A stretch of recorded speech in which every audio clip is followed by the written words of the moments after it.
Good morning. Wednesday morning, coffee with Derby. Uh, I'm not going to be long here.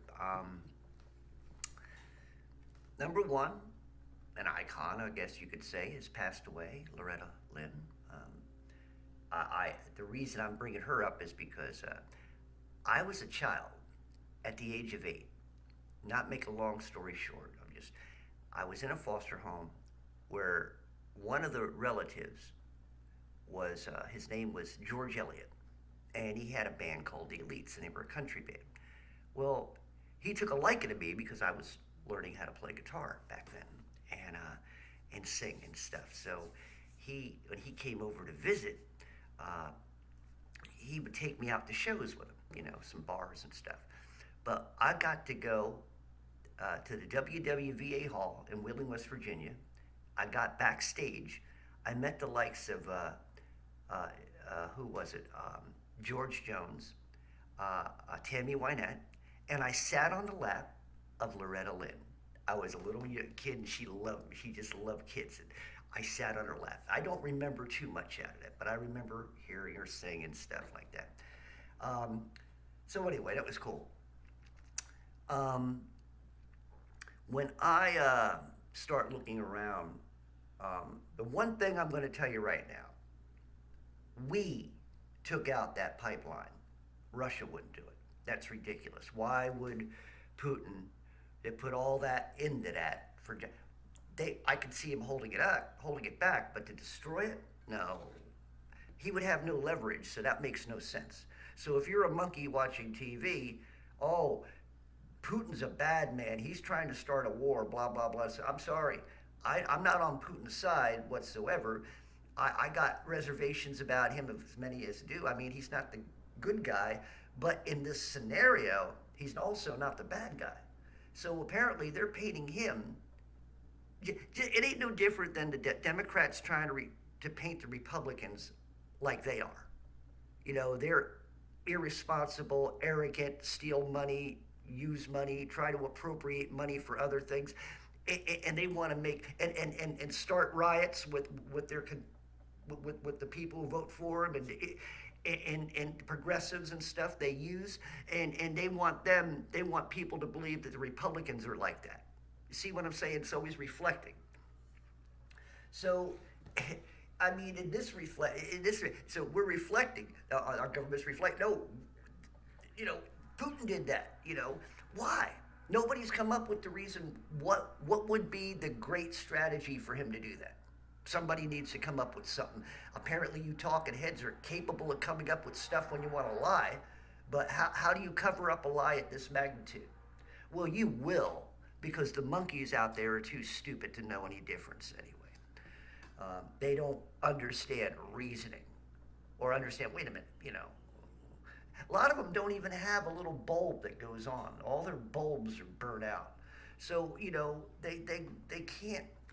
I don't understand. I'm not, like I said, I'm not the brightest bulb in the world, but good God, I'm bright enough to be able to see, and my eyes are open enough to be able to see. And I have reasoning ability to be able to reason that there would be no reason for Putin to take out his thing. So, once again, you have to be very aware of yourself as a Christian in this world right now. The world is changing. Spirits are everywhere. I told you I have the gift and a curse. I see shadow demons. I'm seeing demons I've never seen before. They're all around. Many natural people out there are surrounded by demons. I mean, it's like every other person has a demon around them. And even people, like I said, I drive by churches, and I don't care, it would be a Sunday, I could drive by a church and I'll see demons out, like a Church of Christ that's right down the street from where I work, okay?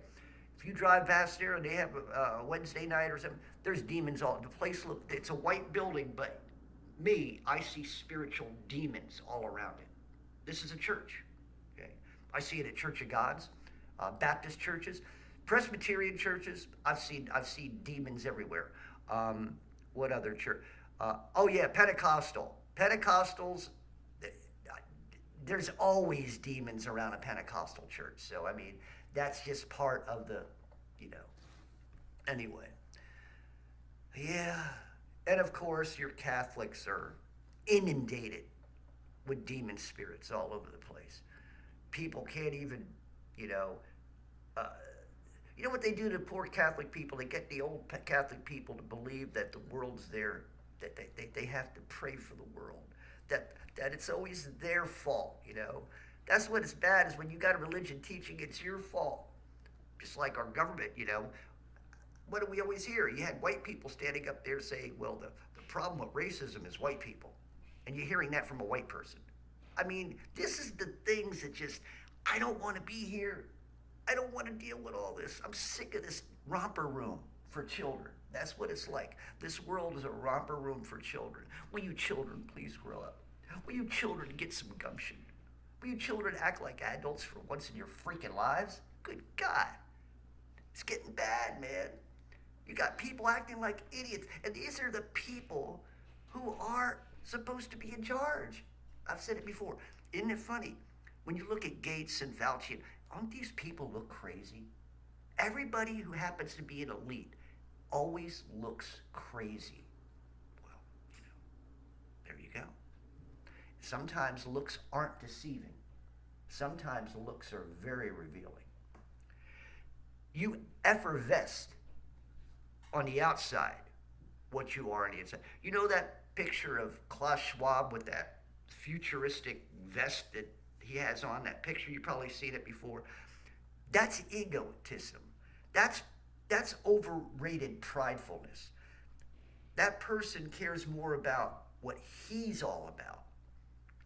And all these people who are elites who want the New World Order, this is their vision. Is it necessarily yours? And all you people are going for it? Is it really your vision? Because sometimes they're painting a broad picture in front of you and telling you how great everything will be. But they're not telling you all about the little pictures in the background, which are basically, well, we're going to give you all this, we're going to have to take some of this away. And, you know, so rights get taken away, other things get taken away, you know, and all. And you monkeys just don't, you know. All of a sudden it's like, well, I was getting full bananas and now they cut them up into halves. Eventually you find, like, where's my banana? We can't afford to give you a banana anymore. See, this is what I'm saying. Is this where you want to go? Is this the world you want to live in? Well, you can't even get you can't even get a full banana, and then they finally take your bananas away from you? I mean, I'm trying to talk in the world. I'm trying to talk the way the world would talk. Maybe you might understand if I color it up a little bit and start talking about monkeys in a colorful way. Any adults in the house? Really? Any? How about any children who have any mindset? Maybe a child whose eyes open. Give me a 9-year-old child whose eyes are open and sees what's going on instead of an expert. I'd rather hear from the 9-year-old whose eyes are open, who sees what's going on, than I would. Matter of fact, that'd give me hope to see a 9-year-old whose eyes are open, who sees what's going on, who sees the truth over the lies. That's hopefulness. Can you imagine that young person turning other young people on to the truth? Now there would be a revival. But of course, Satan doesn't want that. That's why the children's minds are being destroyed through chemtrails, through the food, through so-called education or indoctrination. They can't think for themselves, you know. So, yeah, this is the world we live in. It's a shame. It really is. I'm disgusted. I already told you already. Most of you monkeys embarrass me. Hell, I'm ashamed sometimes to be considered a human being. I really am. I look around and I see what's going on in the world. You masked hombres, and you got more holes in you than,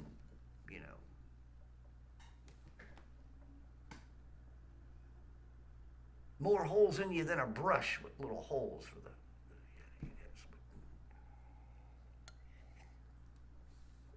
All right. I've said my piece. Love y'all. Derby Jack out. See y'all on the other side.